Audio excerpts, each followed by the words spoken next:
கர்த்தருடைய நாமத்துக்கு மகிமையுண்டாவதாக. இன்றைய வார்த்தை எசேக்கியேல் 36:9. இதோ நான் உங்கள் பட்சத்திலிருந்து உங்களை கண்ணோக்குவேன். விசுவாசிக்கிறோம், ஆமேன்னு சொல்லுங்கள். ஆண்டவர் இன்றைக்கி உங்கள் பட்சத்தில்னா பக்கத்திலே இருந்து நான் உங்களை பார்த்துக்கிட்டே இருக்கிறேன். அதனால் உங்களுக்கு குறை ஒன்றுமே இல்லை. நம்புறீங்களா? ஒரு ஆமேன்னு சொல்லுங்களேன். யார் இதை வார்த்தையை சொல்ல முடியலை? கர்த்தர் உங்களை நேசிக்கிறார். எனக்கு அருமையான தேவனுடைய ஜனமே, உன்மேல் பிரியமாக இருக்கிறவர் சொல்கிறார், இன்றைய தினத்தில் நான் உன்மேல் கண்ணோக்கமாக இருப்பேன். நான் உனக்கு வேண்டியது செய்வேன். நீங்கள் பண்படுத்தப்பட்டு விதைக்கப்படுவீர்கள். உங்களுக்கு வேண்டிய எல்லாவற்றையும் நான் செய்து உங்களை நான் நிலைச்சி நிற்கும்படியான ஒரு ஆசீர்வாதத்தை இன்றைய தினத்தில் நான் கொடுக்க போகிறேன். ஹல்லேலூயா.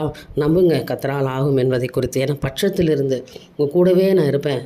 நான் உன்னை விட்டு விலக மாட்டேன், உன்னை கைவிட மாட்டேன். எந்த சூழ்நிலையிலும் எல்லாவற்றிலும் நான் உன்னோடு இருந்து உன்னை ஆசீர்வதித்து உன்னை நான் நடத்த போகிறேன் மகளே அப்படின்னு வாக்கு கொடுக்குறார். கர்த்தர் நம்ம மேல் கண்ணோக்கமாக இருக்கும்போது நமக்கு என்ன குறை வரும்? இல்லை, எல்லாவற்றையும் நிறைவாக்குற தேவன் இன்றைய தினம் உங்கள் குறையை நிறைவாக்குவாராக. என் தேவனுக்கே மகிமை உண்டாகட்டும். ஆமென்.